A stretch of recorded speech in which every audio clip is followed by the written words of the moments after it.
what's going on, boys? Welcome in. We are live. First NASCAR preview of the year. Ahead of tomorrow's Busch Class at the LA Coliseum. Got like 100 laps in NASCAR.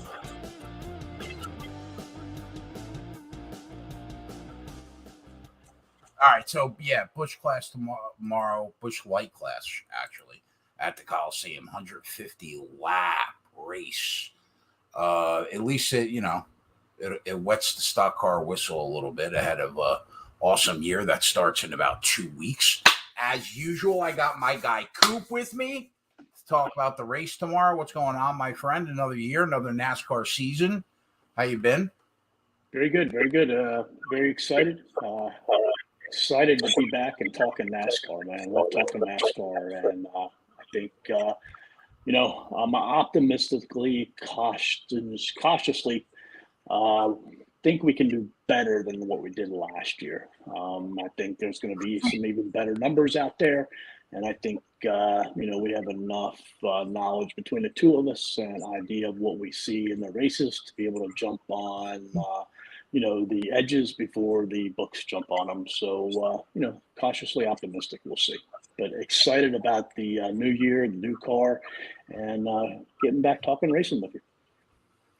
Cautiously optimistic that we break 138 units in the Cup Series this year. Sounds bonkers.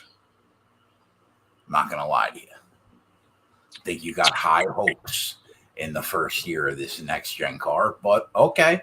I like the energy, Coop. I man, we showed last year we were smarter than the books, and the books had 6 years of knowledge as far as that, how to place their numbers, so on and so forth, and they don't have that no more.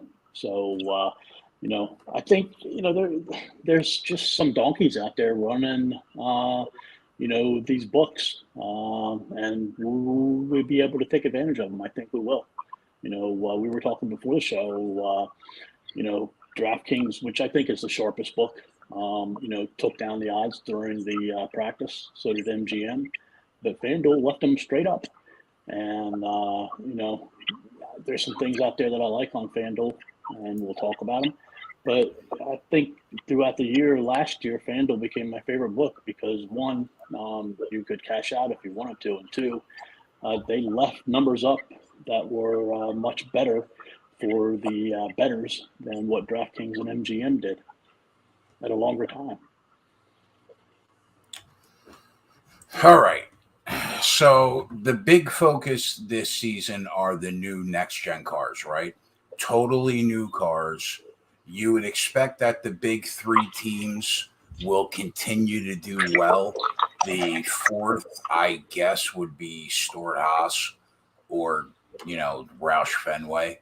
But there are new specs everywhere on these cars, but none probably matter more to the fabric of NASCAR and what we have to think about when we're live betting than the wheels, I guess. They're 3 inches bigger now. They used to be 15 inches. They're 18 inches now. Instead of all the lug nuts on each rim, I think they went to a more IndyCar-based one center lug now, right, in the center of the car. So the pit stops are going to be shorter. They're going to be less mistakes to possibly make. So what are your thoughts on that change, some of the other changes, and how you think it will affect us early in the year? Just focusing on the pit stops, I think there's a lot out there that we still don't know, and we really need to watch them closely because, like you said, they're changing one lug nut on each tire now. So that was only going to take them about 5 seconds, I believe, to get that done. The rest of the time, they're going to be sitting there waiting for the fuel man to finish fueling the car. So, it helps if you slip with the jack. You still have a chance to not lose. And then the other piece to it also is how's this going to affect strategy? Will we see more 2-tire pit stops so that you can, get that time and take advantage of it? And then my last piece is, in the end, does this separate the top teams from the middle and the bottom tier pit teams even more? Or does it take away the advantage of the top teams and bring it closer, the mid tier and the back tier, closer to the top tiers?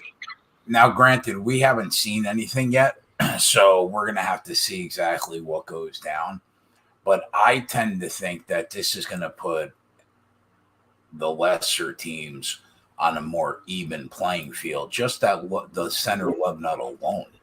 Because what were they changing? 5 lug nuts per tire? Yeah. That's 20 opportunities to make a mistake and fuck up. Now there are 4 just there alone. So I tend to think it's going to put people on an even playing field.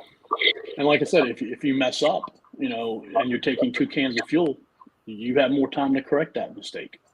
So, but one other thing you mentioned too, you were talking about the tires and them being from 15 inches to 18 inches. Not only is that going to be a factor on the track, but I believe it's also going to be a factor in pit road. Because how often do you see these cars coming in close to each other and they'll show a highlight? Oh, wow, Joey Logano almost, hit the guy who was carrying the tire across when he was cutting, forward, or when he was exiting, and so on and so forth. So now these tires are 3 inches bigger. And you might not think 3 inches is a lot, but when you look at all of the incidents or instances that they showed last year of how close a lot of these were, I think, we're going to see some tires be hit by cars either entering or exiting.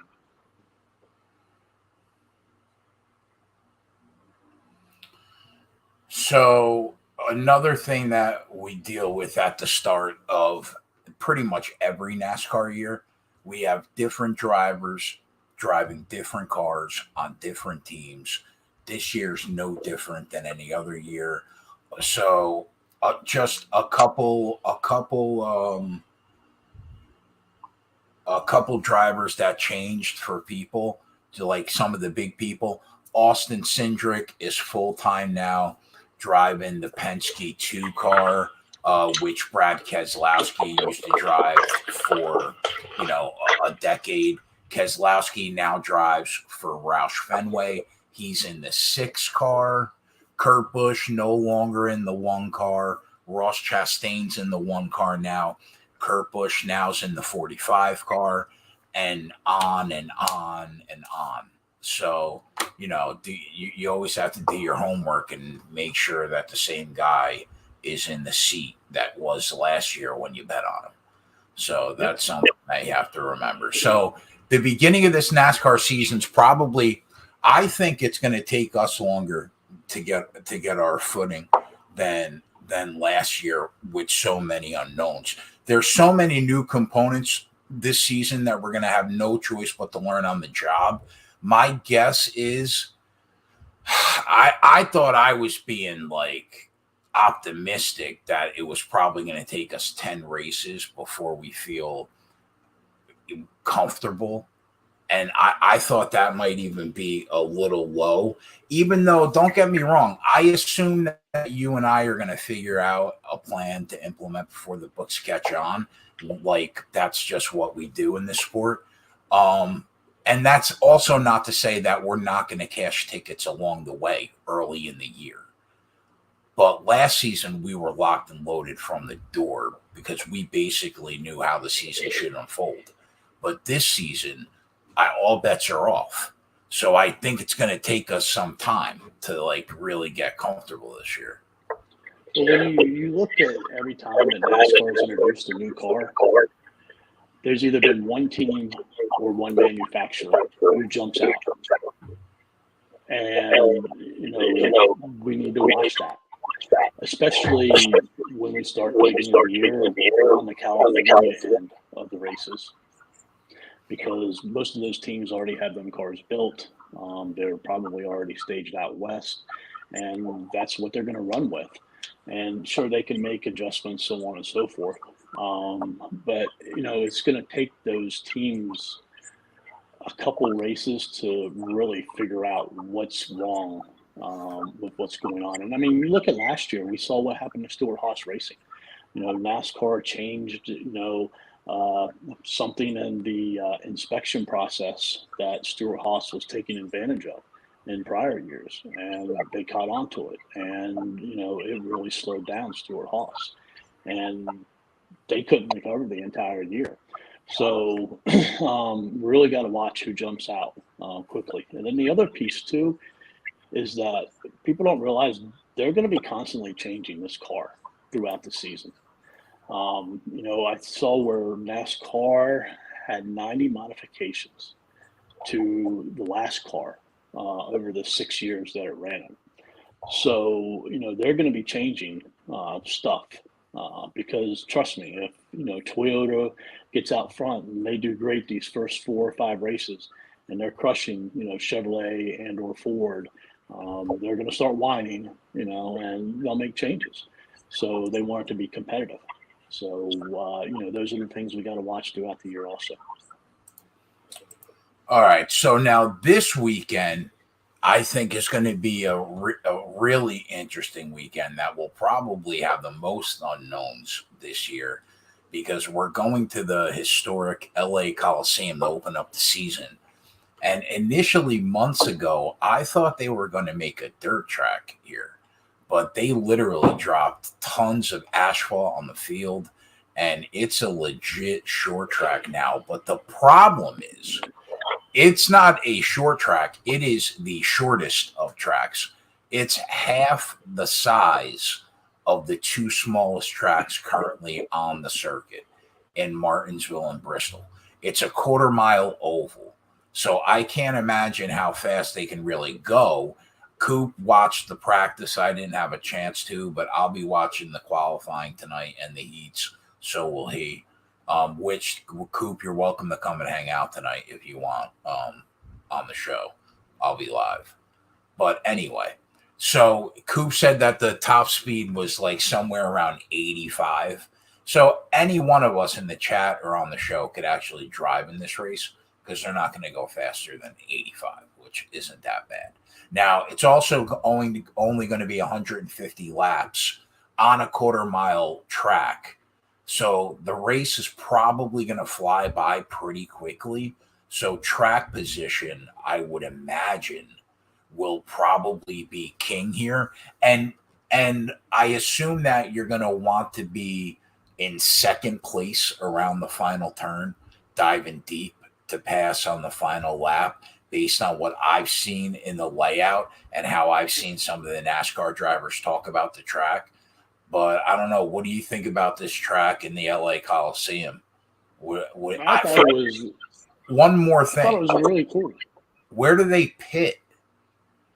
That oval is not big enough. Oh, they're not going to have to pit.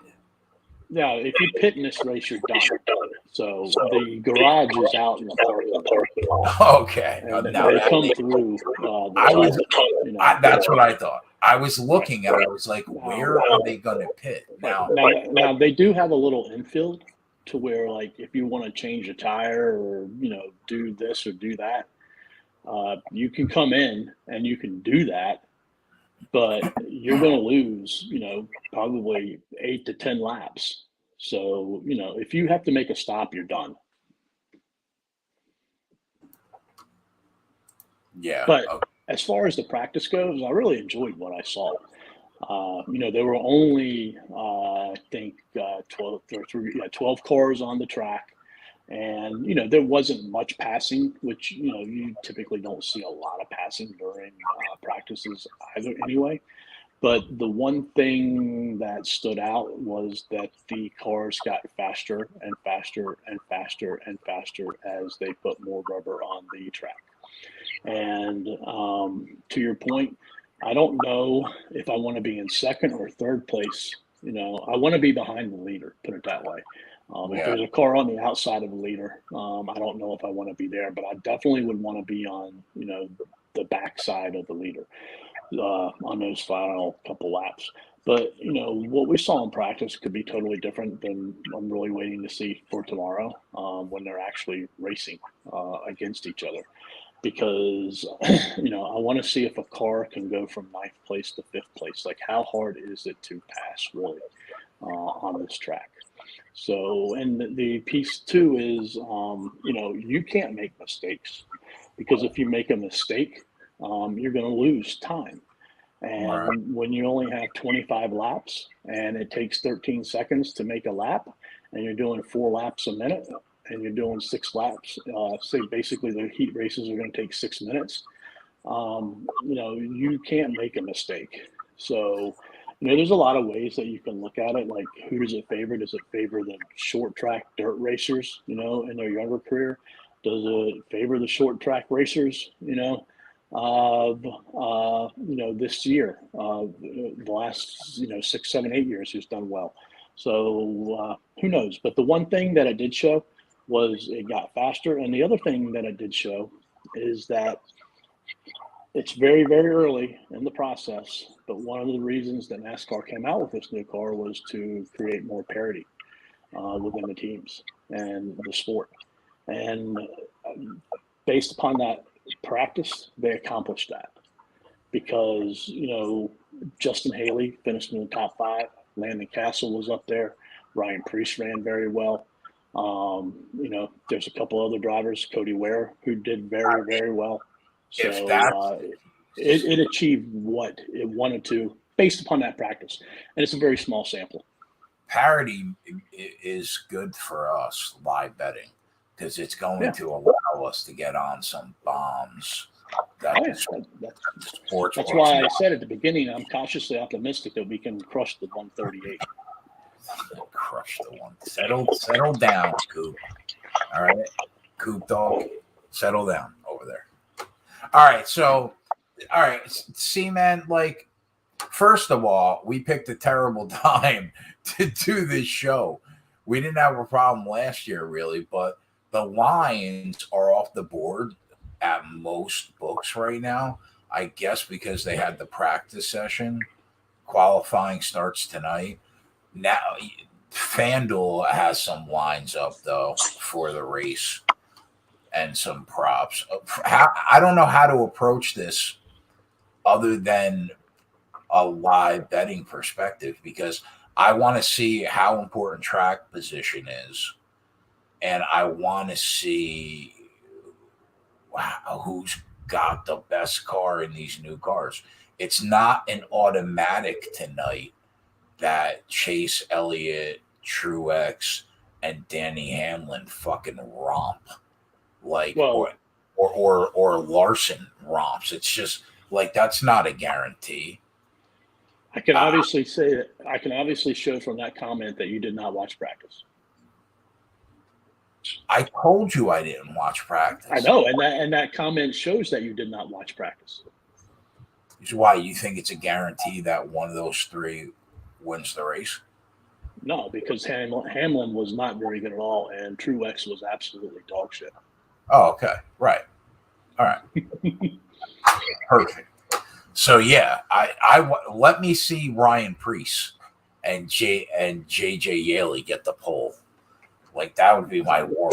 That would be Actually, fantastic. Ryan Preece really impressed me, because his car was handling very well in the turns. His overall speed was probably about mid-pack, I believe. Justin Haley, not JJ Yaley, right? No, I said Justin Haley, yes. Yeah, that's what I thought.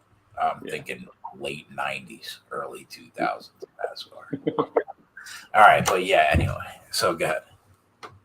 But no, so from a betting perspective, you were talking about not sure. I have some actually interesting takes that could put us at an advantage for some bets. Are they risky? Sure. Yeah, betting is risky in general. But I don't know how your process works, but, my process for these books is DK is usually the first one that puts stuff out on Monday after the prior race, and I look at the opening odds. And then, I put anything that interests me on a piece of paper. And then every day moving forward, I look at those odds again, and I look at every single bet again, all the way up until, the race begins.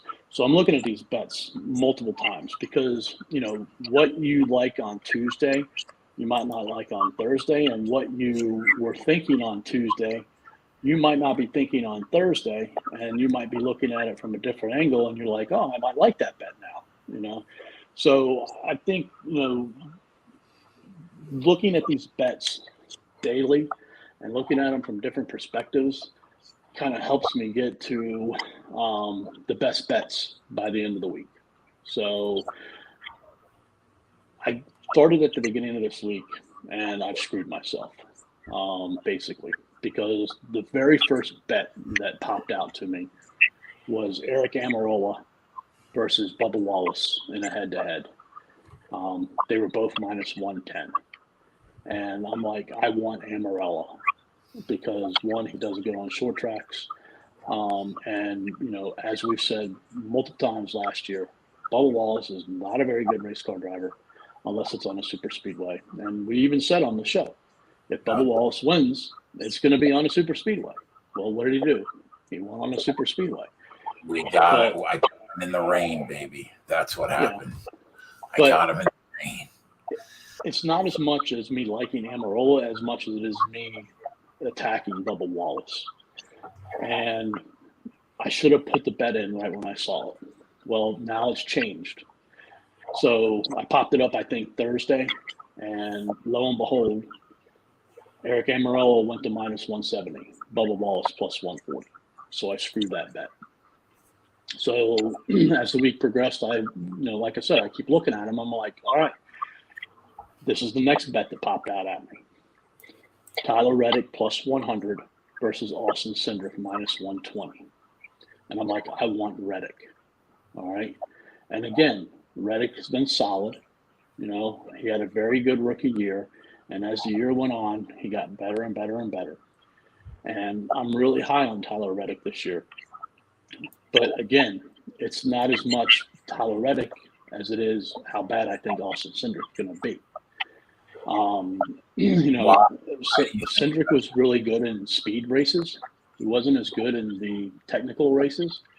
And then, we go out and we watch practice. And where do you think Austin Cindric finished today in practice? Where do you think Bubba Wallace finished today in practice? I'd assume in the bottom quarter of the field. You're pretty close, but not exactly close enough. Cindric finished 35th out of 36 cars, and Bubba was 34th. Well, technically, that's the bottom quarter of the field. Well, it's almost the very bottom. Very bottom. But anyways, so if that bet pops back up on DK at that number, which I highly doubt it does, I would imagine Reddick goes to minus 120 to minus 130. I will be hitting that bet. How did Hendrick look in practice? Very good. Very good. Chase Elliott, I think, had the best car, in my opinion. Kyle Larson had very good speed, too. William Byron, had solid speed, and Alex Bowman had pretty good speed. But that's how I'd rank them. But I would put Elliott and Larson well above Bowman and Byron. All right. Yeah, I'm looking forward to watching them run around tonight and then tomorrow afternoon. Yep. All right. So are you? I can't bet anything. I mean, is there anything? So I have a hot take. Oh boy. You don't understand how the whole process works, right? As far as setting the starting lineup, right? Well, I know that there are qualifying heats tomorrow afternoon. Correct. All right. So they qualify tonight, and how they qualify tonight will determine where they start in the heats tomorrow and which heat they're in. So there's 4 heats. Each heat has 9 drivers. All right. And the top 4 from those heats move on. So there's 16 drivers that move on.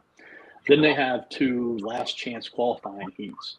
And based upon how you finished in the heat races, they'll break you into one of the 2. So I think there will be 10 or 9 drivers, 10 in one and 9 in the other possibly, of the last chance qualifiers. And the top 3 from those advance. So, we got 22 drivers in there. So the last spot, the 23rd spot, goes to the car driver that is not in the top 22 that had the most owner points last year. Okay. So based on what I saw today, I think there's going to be some pretty big names that don't make this race. Really? And my first hot take is that Brad Keselowski does not make the top 23 drivers tomorrow. I'm looking forward to seeing him tonight. You think he's going to struggle in that 6 car? He struggled today. And he struggled. I do not think he makes the race. And the other piece to it is like, that's why I was saying I want to know earlier, this qualifying tonight is so important. So important. Because, we don't know how easy or how hard it's going to be to pass on this track. And I think we're all leaning towards it's going to be hard. And, if you qualify 7th or 8th, it's going to be hard to get up to 4th. And if you look at some of the drivers, how long are the heats? How long? How many laps? They're 25 laps. Okay. So, but again, like I said, that's 6 minutes. They're doing 4 laps a minute. So, you don't have time. I mean, it probably takes you longer to take a dump, than what it is, to, race one of these heat races. Definitely. So, right. Definitely. So, when I take a dump, it's like a whole ordeal. It's like immediately right in the shower. It's like it's a to-do.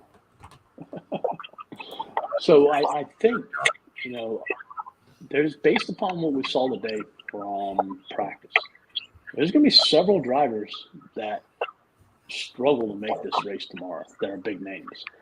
Because, again, like we saw some mid-tier to lower tier, like Richard Petty Motorsports. Both Ty Dillon and Eric Jones were pretty good today, and I've already named like 4 or 5 other drivers. So my first is that Brad Keselowski does not make this race. And then I'm going to say that one of the next 2 drivers doesn't make the race. And that's either going to be Denny Hamlin or Joey Logano. Joey didn't look good today either. He was okay. I think his overall times show better than what he actually looked like out on the racetrack. But the thing is, when you look at these owner points, so Kyle Larson, he ran good. He's going to get in. All right. You don't have to worry about that. Second in owner points was Martin Truex. Based upon what I saw today from Martin Truex, it would not surprise me if he does not qualify in the top 22. And he's the one that ends up using the pass to get in based upon owner points for that last position. He was not good at all. How'd Rowdy look? Rowdy was probably a top 3 or 4 driver. Let's go. Let's go, Rowdy. If I had to rank what I saw, it would be very close between Chase Elliott and Kyle Busch. So, I can get Kyle Busch in a head-to-head matchup with Joey Logano right now. Well, this is what I'm talking about. So if we go to FanDuel, all right, and we look at some of these, bets, like based upon what I saw today, all right, let's just look at the head-to-heads first. Chase Elliott versus Kyle Larson, I would not touch that. Kyle Busch against Logano, both of them minus 112. I would take Kyle Busch in a heartbeat. That's what Martin Truex Jr. against Chase Elliott, I would take Chase Elliott in a heartbeat. Keselowski against Harvick, I would take Harvick in a heartbeat. They're all coin flips too. Right. But if you, based upon what they did today, and then like, there's no way, based upon what I saw today, that Chase Elliott, Kyle Busch, both don't start in the top 5 tomorrow. I have to watch qualifying tonight. Right. Even before the heats, I have to watch at least tonight. Right.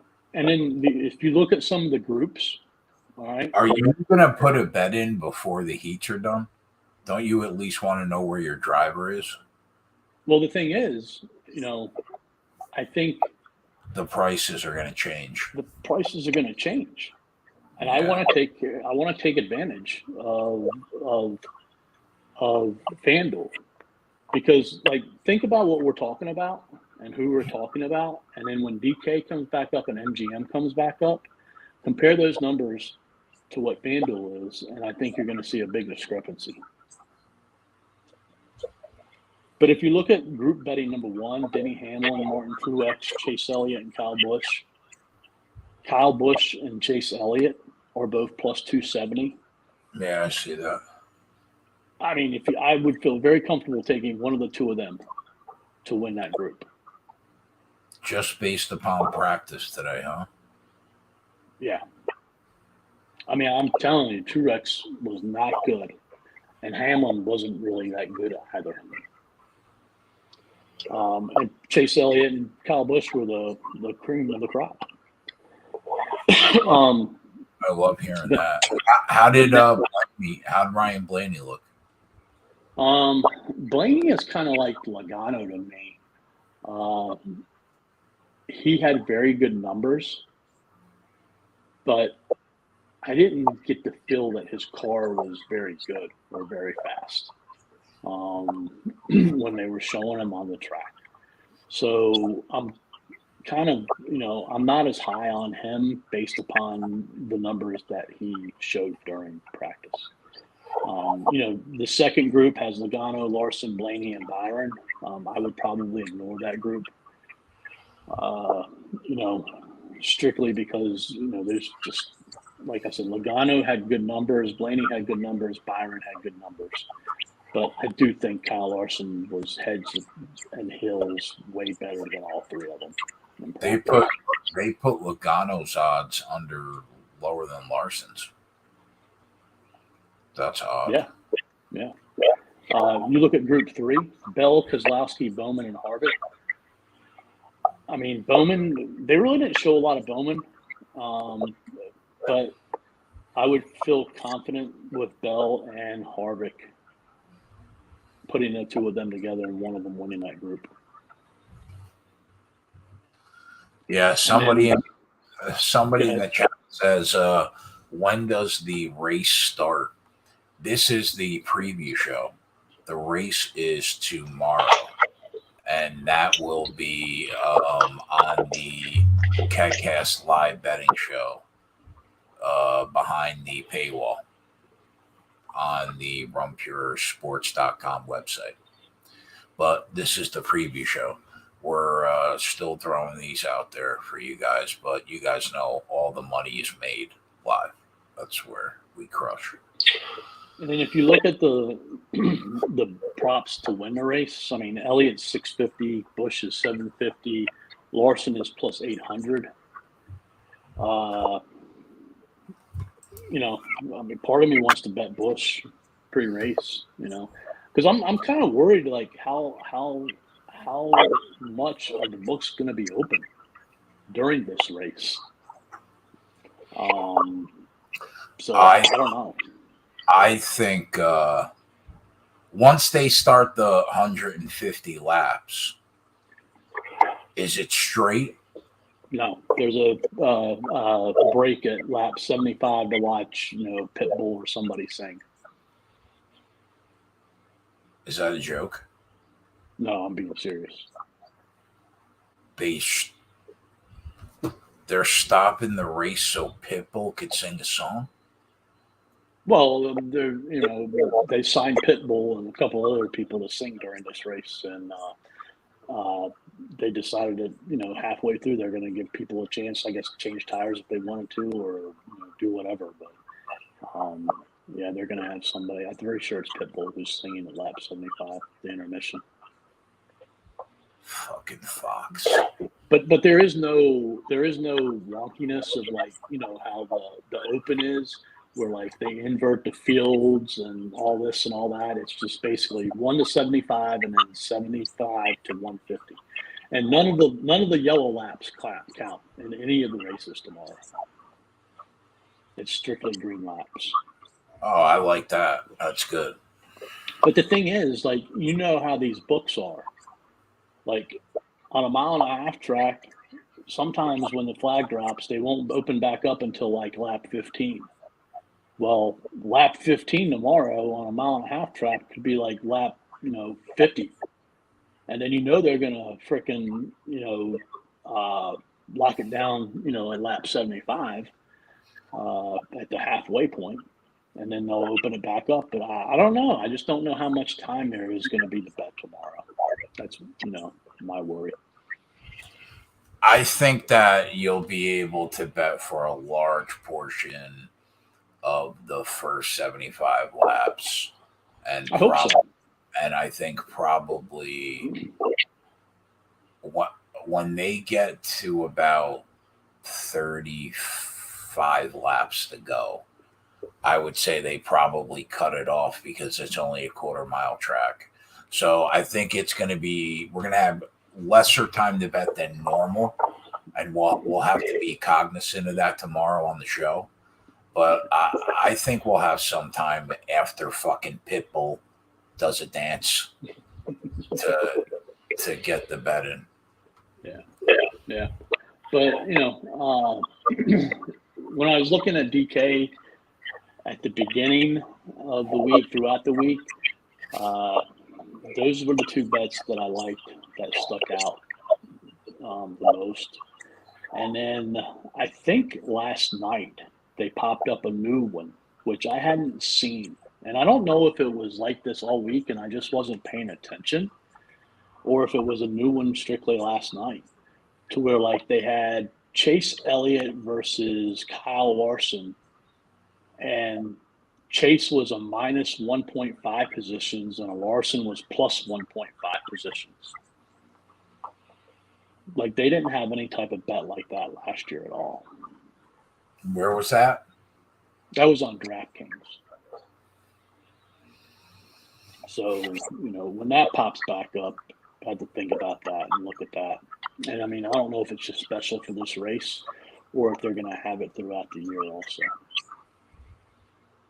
I also think we're not necessarily going to want the person that's winning the race, as weird as that sounds, because I think I'm gonna hope that whatever guy I bet is not winning the race on the final lap. Yeah, but it's not uncommon to at a Martinsville race for the leader to drive out to a 2 to 3 second lead, I guess, on the second place car. And obviously tomorrow they're not going to be driving out to a 2 to 3 second lead, but if they drive out to a second, well, that's a lot. So I think that's another thing we got to look for in the heat races. Are they competitive, or does somebody win by a half a second to a second? Things like that. So we'll have to wait and see. Yeah. But and then the other piece too is I would imagine it'll hold in some of the groups, but if let's say that Tyler Reddick, Austin Cindric bet pops back up, and it's plus 100 Reddick, minus 120 for Cindric, and I jump on it. If Cindric doesn't make the race, do you think that's just an automatic win, or do you think it's a voided bet? What's the bet that you want to bet? Well, anybody, if a driver doesn't make the race and they're in a head-to-head against somebody else, do you think the bet's voided? If they don't think it's a win? If they don't take the green flag, then it's going to be voided. Even though there was like a qualification races where you had to get in and you had a chance to get in, and you just didn't make it. It's not like you're injured or you're sick and you're not playing, type of deal like in another sport. That's like you actually went out and raced the race, but you didn't make it. Now that's an interesting point, and I kind of agree with you, like that perspective. Mm-hmm. But technically, that's not the Busch Light Clash. The Busch Light Clash is the 150 lap race, and I think that if he doesn't take the flag for that, it's going to get voided. But I don't think it should. I think it should probably go down the way. You could be right, but I would be really surprised. I mean, I'm not going to whine or cry or anything if I put in a bet against somebody and they don't make it and they void it. I'm just asking for your take on it, what you thought. So it is what it is. It's not going to make me not bet because I don't think. And then the other piece too is one of the reasons I don't think Keselowski makes this race is he doesn't have any owner points that are in the top 16. So he has to make it on the through the heat races or that last chance qualifying race. Austin Cindric actually owns his owner points, Keselowski's from last year. So, and I think it goes Larson, Truex, and then Hamlin is up in there. And then I think Keselowski finished in front of Logano last year. So it would be Cindric who would make it before Logano. But I feel confident that two of them big four aren't going to make it. Another driver to watch too is Kurt Busch. He was average today, decent today, nothing spectacular. But he goes out and he has the very first qualifying laps tonight. Because how they have qualifying set up is it's based upon, how you finished last year. And with this being a new team, he has absolutely no points. So he's the first car out. And if the laps get progressively better throughout the night, like they did today during practice, he could be in some trouble too to make the race. All right, so this is what I'll say. Based on what Coop has said, after watching practice, I'm going to watch qualifying tonight and then all the heats tomorrow. But if I was going to give out a bet based on what he said, it would probably be Chase Elliott minus 112 heads up against Truex, or Busch heads up against Logano at the same price, or both.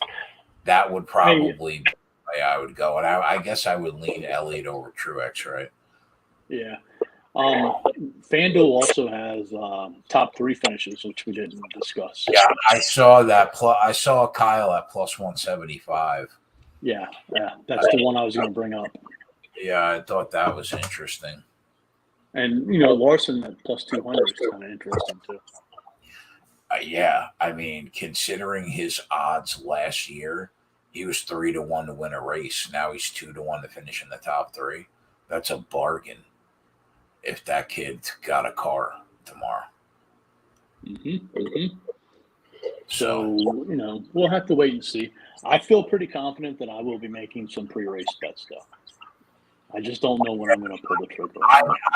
I agree. I would say tomorrow, after watching the qualifying, I'll probably throw something on the Run Pure Bets spreadsheet for our subscribers, and then the rest will be our live plays, obviously, on the KCast. But I would say free play, we'll go with Elliott over Truex at -112 based on Coops. Elliott had the best car in practice. We'll go with that. I think I want to see how much not FanDuel, but DK changes when they come back up. Because I have a feeling that some of them are going to change significantly. And that's my thing with FanDuel, is I want to try to take advantage of them before they change. And, I mean, FanDuel, their picks say they're going to lock tonight at 8:30. I mean, who knows what's up with them if it's actually going to lock tonight at 8:30 or not. So I have no idea. That's not possible. It's FanDuel. It's possible. Oh, FanDuel. Credit. I thought you said DK. Nah, FanDuel. Oh, okay. Yeah, that's possible. And just so as we're talking, Kyle Busch went down to +650.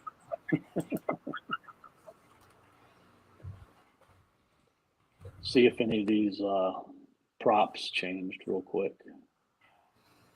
Elliott and Busch. No, they're still the same. So, but no, I'm very excited for the entire year, and I think it's going to be fun. And there's a lot of things to look at. I got a list of about 40 things written on a notepad in my phone of things that I'm going to be paying particular attention to at the very beginning of the year to see what happens. I mean, some of them we talked on earlier with the pit stops and things of that nature. But like another thing, is how long is it going to take these drivers to get acclimated with how much fuel they can run on a full tank under these new cars? And then on top of that is, do they save fuel the same way last year as they do this year? Or do they have to use different methods to save fuel? Or is the rate of saving fuel in this car not as high as what it was in the other car? Or is it even higher in this car than what it was in the prior car? So, things like that are things that we have to watch early in the season throughout the year too. Yeah. All right, boys. So you agree with that matchup? Elliott. All right, Elliott over Truex at -110. Our subscribers, I'll have a play up there for you guys probably tomorrow afternoon after we know exactly what the field will be. And then for everybody that watched us crush on Sunday last year, 138 units. We cashed in almost 30 races. We went behind a paywall this year. It's basically $10 a week. And I bought everybody a subscription for 3 years last year. So did Coop. So I think you guys should come and hang out with us on Sundays. Go to runpuresports.com. Go to the Keg Live show. It's $10 a week. Come hang out with the boys. We do about 20 to 25 hours a week, 3 shows a week. And we'll be live basically for every NASCAR race this year. So it should be a lot of fun. I mean, we do trucks and Xfinity too. And if you include that, which Jay hasn't, it was well over 200. Probably wouldn't surprise me if we were closer to 250 off of that. And in about 10 minutes, I'm going live for UFC Fight Night, Kegcast with the boys. Make some money tonight, everybody. Hope your action runs pure this weekend. I'm sure we'll see some of you guys tomorrow when the race starts. Other than that, Coop and I are out. We'll see you guys tomorrow. Later.